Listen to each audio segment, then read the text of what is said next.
तो जय हिंद मेरे प्यारे साथियों, कैसे हो आप सभी लोग। आई होप कि आप सभी लोग बहुत अच्छे होंगे। दोस्तों, आज की इस वीडियो को स्टार्ट करने से पहले मैं एक बात आप सभी लोगों से कहना चाहूँगा। देखिए, जो मैंने कल की वीडियो बनाया था जिसमें कि मैंने आप सभी लोगों को ये बताया था कि जो GDS 12-24-36 रूल है वो संचार मंत्री अश्विनी वैष्णव जी के द्वारा पास कर दिया गया है, उसे लागू कर दिया गया है। तो उसमें काफ़ी सारे बच्चे वीडियो के कमेंट सेक्शन में सवाल पूछ रहे थे। उसमें से एक बच्चा ये पूछ रहा था कि सर ये बताइए, ये जो 12-24-36 रूल पारित हुआ है GDS के अंडर में, तो इसमें जो नए GDS कर्मचारी हैं जिनको की ज्वाइनिंग लिए हुए अभी 2 महीने 4 महीने या फिर 6 महीने हुए हैं, क्या उनको यहाँ पर बेनिफिट मिलेगा। दोस्तों देखिए, ये बात मैं आपको क्लियर कर देना चाहता हूँ कि यहाँ पर जो नए GDS कर्मचारी है ना, ये 12-24-36 रूल के पारित हो जाने से उनको यहाँ पर कोई भी लाभ नहीं मिलेगा। ये मैं आपको हकीकत बता रहा हूँ और शायद ये मैंने कल की वीडियो में भी आपको बताया था, और नहीं बताया है तो अभी जान लीजिए। देखिए, यहाँ पर किनको बेनिफिट मिलेगा, वे कर्मचारी जिनको GDS में 12 साल हो गए हैं ना काम करते हुए, उनको यहाँ पर 4320 रुपए प्रति वर्ष के हिसाब से यहाँ पर दिया जाएगा, प्रति माह नहीं मिलेगा। यानी कि इस हिसाब से अगर आप लोग जोड़ोगे ना तो करीब 370 रुपए इनको प्रति माह के रूप में जो है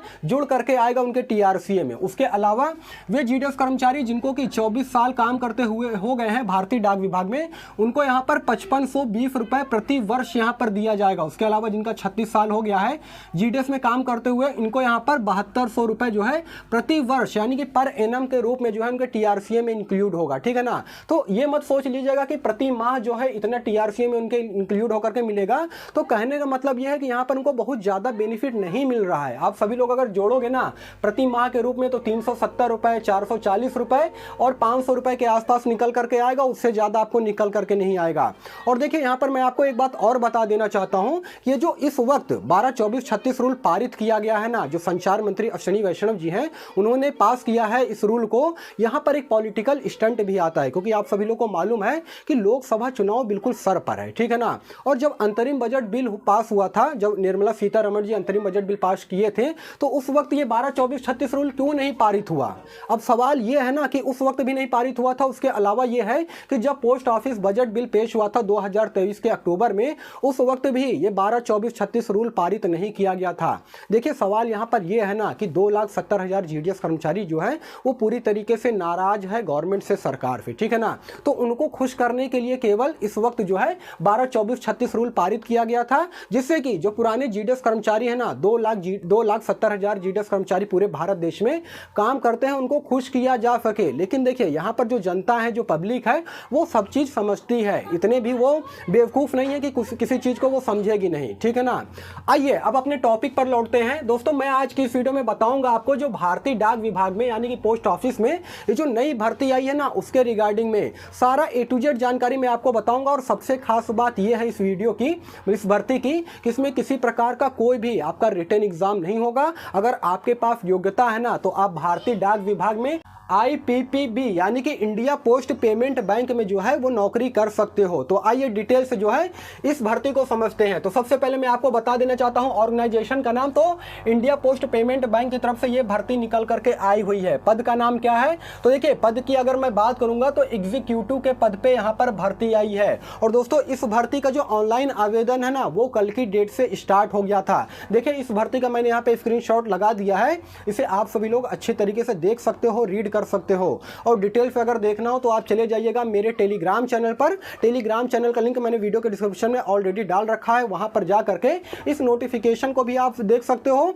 और साथ में अप्लाई का लिंक भी मैं वहीं पर डाल दूंगा, वहां से आप ऑनलाइन आवेदन कर सकते हो अपने मोबाइल के थ्रू, या फिर साइबर कैफे चले जाइएगा, वहां से भी आप लोग ऑनलाइन आवेदन कर पाओगे। ठीक है ना। तो अप्लाई डेट की अगर मैं बात करूंगा तो 15 मार्च से इसका ऑनलाइन आवेदन स्टार्ट हो चुका था, और जो लास्ट डेट रहेगा वो रहेगा 5 अप्रैल 2024। ठीक है ना। तो अभी आपके पास समय है अच्छा खासा।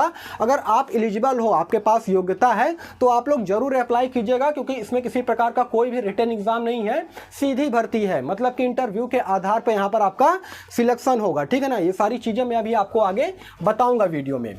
एज क्राइटेरिया की अगर मैं बात करूंगा तो मिनिमम 21 साल और मैक्सिमम 35 साल के अंदर में होना चाहिए वे कैंडिडेट जो कि इसमें अप्लाई कर सकते हैं। और देखिए, यहाँ पर आपको रिलैक्सेशन भी दिया जाएगा। ठीक है ना।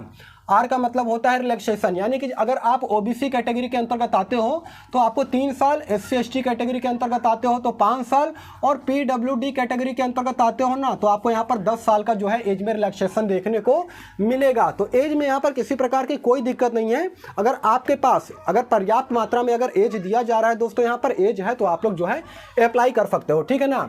उम्र की गणना कब से होगी सर, ये बता दीजिए। तो दोस्तों 1 मार्च 2024 से एज की जो है गणना किया जाएगा, और इसके अंतर्गत मिनिमम एज 21 साल और मैक्सिमम एज 35 साल के अंदर में होना चाहिए।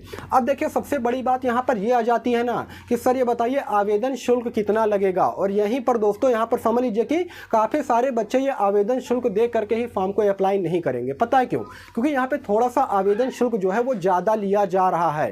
कितना लिया जा रहा है सर? तो देखिए अगर आप जनरल, ओबीसी या फिर ईडब्ल्यूएस कैटेगरी के अंतर्गत आते हो तो यहाँ पर आपसे 750 रुपये लिया जाएगा एप्लीकेशन फ़ीस के रूप में। अब मैं यहाँ गवर्नमेंट से ये कहना चाहूँगा कि देखिए इतना ज़्यादा फीस मतलब एक मिडिल क्लास के जो बच्चे हैं, गरीब क्लास के जो बच्चे हैं वो कहाँ से दे पाएंगे। अब जनरल, ओबीसी, ईडब्ल्यूएस के लिए 750 रुपये रख दिया गया है। मतलब काफ़ी सारे बच्चे ऐसे होंगे ना जिनको कि महीने में समझ लीजिए उनके पास 500 रुपये भी नहीं जुट पाता है। वो अगर चाहेंगे ना कि मैं कोई बुक ले लूँ या फिर किसी ऑफलाइन कोचिंग में कोचिंग कर लूँ तो वे नहीं कर पाते हैं क्योंकि उनके पास पैसे नहीं होते हैं। और यहाँ पर देखिए एक भर्ती के लिए एप्लीकेशन जो फीस है, आवेदन शुल्क है, वो 750 रुपये रख दिए हैं। फिर भी देख लीजिएगा कि अगर आपके पास आप सक्षम हो अप्लाई करने में तो आप यहाँ पर अप्लाई कर सकते हो, ठीक है ना। देखिए इसके अलावा दोस्तों आवेदन शुल्क की अगर मैं बात करूँगा तो अगर आप एससी एसटी कैटेगरी के अंतर्गत आते हो ना तो यहाँ पर उनसे थोड़ा सा कम पैसा लिया जा रहा है। 150 रुपये जो है फीस यहाँ पर लिया जा रहा है आवेदन शुल्क के रूप में, ठीक है ना। तो एससी एसटी कैटेगरी वालों का तो यहाँ पर कम फीस है, लेकिन बाकी जनरल, ओबीसी और ईडब्ल्यूएस कैटेगरी वालों का यहाँ पर पैसा जो है ज़्यादा लिया जा रहा है। अब आप लोग के मन में आएगा कि सर ये बताइए कि जो योग्यता है, क्वालिफिकेशन है, वो कितना मांगा जा रहा है। तो दोस्तों यहाँ पर क्वालिफिकेशन की अगर मैं बात करूँगा तो अगर आपने स्नातक की डिग्री पास कर रखी हो, ठीक है ना। स्नातक का मतलब ये होता है कि ग्रेजुएशन अगर आपने पास कर रखा हो किसी भी स्ट्रीम से, यानी कि बीए, बीएससी, बीकॉम कुछ भी कर रखे हो ना, तब जाकर के आप इस वैकेंसी के लिए एप्लीकेबल हो, आप जो है यहाँ पर आवेदन कर सकते हो, ठीक है ना। अब यहाँ पर मैं आपको बताऊंगा कि किस किस राज्य में किस किस सर्कल से ये भर्ती निकल करके आई है। तो बिहार सर्कल, उसके अलावा दिल्ली, गुजरात, हरियाणा, झारखंड, मध्य प्रदेश, कर्नाटक, महाराष्ट्र, उसके अलावा उड़ीसा, पंजाब, राजस्थान और उत्तर प्रदेश सर्कल में जो है ये भर्ती निकल करके आई हुई है। हालांकि नंबर ऑफ टोटल सीट की मैं बात करूंगा तो बहुत ज़्यादा यहाँ पर नंबर ऑफ टोटल सीट नहीं है, लेकिन इन सभी राज्यों में जो मैंने आपको बताया ये अलग अलग सर्कल, इनमें जो है भर्ती निकल करके आई हुई है, ठीक है ना। अप्लाई मोड जो रहेगा वो पूरी तरीके से आपका ऑनलाइन रहेगा। देखिए अप्लाई लिंक तो मैं आपको प्रोवाइड करूंगा ही, लेकिन अगर आप अपने मोबाइल से अप्लाई नहीं कर पाते हो ना तो आपको घबराना नहीं है, साइबर कैफ़े चले जाना है, वहाँ से भी जा करके आप अप्लाई कर सकते हो। और काफ़ी सारे बच्चों का ये क्वेरी आता है कि सर सरकारी रिजल्ट पर जो है ये भर्ती क्यों नहीं शो होती है। मेरे दोस्त आपसे हाथ जोड़ता हूं कि अगर ज़रूरी नहीं है कि सरकारी रिजल्ट पर अगर भर्ती शो नहीं हो रही है तो वो वैकेंसी नहीं आई है। इस गलत फहमी में आप लोग मत रहिए। एक बच्चा कल जो है कमेंट कर रहा था और कह रहा था कि सर सरकारी रिजल्ट पर तो शो ही नहीं हो रही है भर्ती। दोस्तों ज़रूरी नहीं है कि सारी वैकेंसी जो है वो सरकारी रिजल्ट पर शो हो। अगर मान लीजिए कि सारी भर्ती जो है सरकारी रिजल्ट पर शो होने लगेगी तो मेरा फिर क्या काम रहेगा? कोई काम नहीं रहेगा दोस्त। इसलिए भर्तियां आती हैं, निकल जाती हैं, लेकिन लोगों का पता नहीं चलता है। तो इस चीज़ को आप लोग समझिए। इसीलिए मैं आपको नोटिफिकेशन और अप्लाई लिंक दोनों के दोनों जो है अपने टेलीग्राम चैनल पर प्रोवाइड कराता हूं, जिससे कि आपको यकीन हो, क्योंकि भर्तियां आती हैं यार। ये चीज़ को आप लोग समझने का प्रयास कीजिए, ठीक है। आइए अब आगे बढ़ते हैं। आवश्यक दस्तावेज की अगर मैं बात करूंगा तो यहाँ पर आपका जो आवश्यक दस्तावेज लगेगा उसके रूप में शैक्षणिक योग्यता आपके पास होना चाहिए। आपने हाई स्कूल की परीक्षा पास की हो, उसके अलावा इंटर की, उसके अलावा जो भी आपने पास कर रखा हो ग्रेजुएशन वगैरह, तो शैक्षणिक योग्यता का जो है आपका यहाँ पर सर्टिफिकेट लगेगा। उसके अलावा कास्ट सर्टिफिकेट लगेगा। यूआर कैंडिडेट का यहाँ पर कास्ट सर्टिफिकेट नहीं लगता है। बाकी अगर आप OBC, EWS, SC, ST category के अंतर्गत आते हो तो आपका यहाँ पर कास्ट सर्टिफिकेट लगेगा। उसके अलावा निवास प्रमाण पत्र लगेगा, आपका आधार कार्ड लगेगा जो कि ओरिजिनल होना चाहिए, PAN card, date of birth certificate. देखिए अगर आपका जो आधार कार्ड है उसमें अगर आपका डेट ऑफ बर्थ अगर सही है ना तो यहाँ पर डेट ऑफ बर्थ सर्टिफिकेट लगाने की जरूरत नहीं है, ठीक है ना। क्योंकि कई बार क्या होता है कि आधार कार्ड में डेट ऑफ बर्थ गड़बड़ होता है और इसलिए जो है डीओबी यानी कि डेट ऑफ बर्थ सर्टिफिकेट की डिमांड की जाती है, ठीक है। और अंत में आपका पासपोर्ट साइज फोटो जो है चाहिए। तो इतने सारे दस्तावेज जो है आप अपना तैयार करके रख लीजिएगा। ऑनलाइन आवेदन करते समय में भी लगेगा।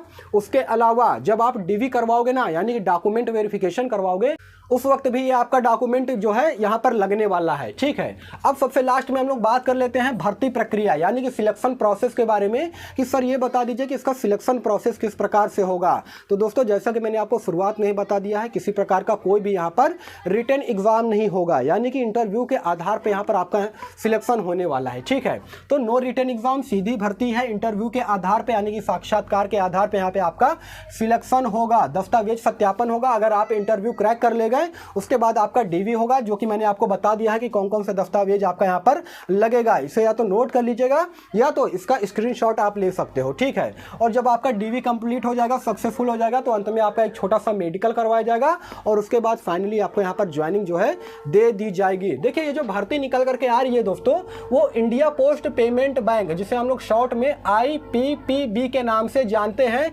इस विभाग में भर्ती निकल करके आ रही है। ठीक है ना, तो आप समझ सकते हैं कि इस विभाग में भर्ती निकल करके आ रही है, तो यहाँ पे सैलरी जो आपका दिया जाएगा ना, वो 10,000 12,000 नहीं रहेगा, सैलरी आपका बहुत अच्छा खासा होगा, क्योंकि यहाँ पे क्वालिफिकेशन भी थोड़ा ज़्यादा मांगा जा रहा है। मतलब ग्रेजुएशन वाले बच्चे जो है ना, जिनके पास डिग्री है वही अप्लाई कर सकते हैं। तो सैलरी कितनी होगी, तो दोस्तों जो यहाँ पर आपका मासिक वेतन दिया जाएगा वो दिया जाएगा 30,000 रुपये के आसपास। ठीक है ना, मतलब 30,000 रुपये से आपका स्टार्टिंग होगा और जैसे जैसे समय बढ़ेगा वैसे वैसे ये सैलरी बढ़ती जाएगी। क्योंकि आपने बैंक में सुना होगा कि जो बैंक वालों की जो सैलरी होती है, जो कैशियर होते हैं या मैनेजर होते हैं, जो बड़े बड़े पोस्ट पे होते हैं, उनकी सैलरी दोस्तों 50,000 55,000 इस तरह से होती है। तो समझ लीजिए कि एक प्रकार का IPPB ये जो है वो इंडिया पोस्ट पेमेंट बैंक है। इसमें अगर आप लगते हो तो इसमें 30,000 रुपये जो है प्रति माह के रूप में आपको वेतन दिया जाएगा। ठीक है ना, अब सवाल ये आ जाता है कि सर नोटिफिकेशन कहाँ देखने को मिलेगा, अप्लाई लिंक कहाँ मिलेगा, उसके अलावा वेबसाइट के बारे में बता दीजिए। तो दोस्तों मैंने आपको बता दिया है, फिर से बता दे रहा हूँ कि आपका जो अप्लाई लिंक है मैं अपने टेलीग्राम चैनल में डाल दूंगा, उसके अलावा वीडियो के जो है डिस्क्रिप्शन में भी डाल दूंगा। ठीक है, उसके अलावा ये जो नोटिफिकेशन है ना, उसको भी मैं अपने टेलीग्राम चैनल पे डाल दूंगा, वेबसाइट का लिंक भी डाल दूंगा, सारा A to Z आपको जानकारी जो है वहां से भी मिल जाएगा। हालांकि जो नोटिफिकेशन में बताया गया है ना, वो मैंने यहाँ पर व्हाइट बोर्ड पर अच्छी तरीके से समझा दिया है, बता दिया है। तो आई होप कि वीडियो आपको इन्फॉर्मेटिव लगा होगा। दोस्तों एक बात मुझे आपसे और कहनी थी कि देखिए 2 भर्ती और निकल करके सामने आ रही है। एक निकल करके आ रहा है नवोदय विद्यालय में नई भर्ती, जिसमें कि लगभग 1300 से ज़्यादा सीटें हैं। ठीक है ना, 1300 से ज़्यादा सीटें हैं। और दूसरी जो भर्ती निकल करके आ रही है वो एयरपोर्ट स्टाफ ग्राउंड भर्ती के रूप में निकल करके आ रही है। अब आप लोग कमेंट कीजिएगा कि इन दोनों भर्तियों में से किस पर मैं वीडियो बनाऊं, सेपरेटेड वीडियो बनाऊं, किस भर्ती के बारे में आप जानना चाहते हो या फिर इंटरेस्टेड हो, उसी पर मैं वीडियो जो है कल की बनाऊंगा। ठीक है ना, तो आप लोग कमेंट जरूर कीजिएगा कि किस भर्ती के बारे में वीडियो आगे बनाना है। तो दोस्तों यही सारा सब कुछ जानकारी देना था। वीडियो अगर आपको इन्फॉर्मेटिव लगा हो तो वीडियो को लाइक कीजिएगा, चैनल को सब्सक्राइब कीजिएगा। बाकी फिर मिलूंगा किसी नेक्स्ट वीडियो में, तब तक के लिए धन्यवाद।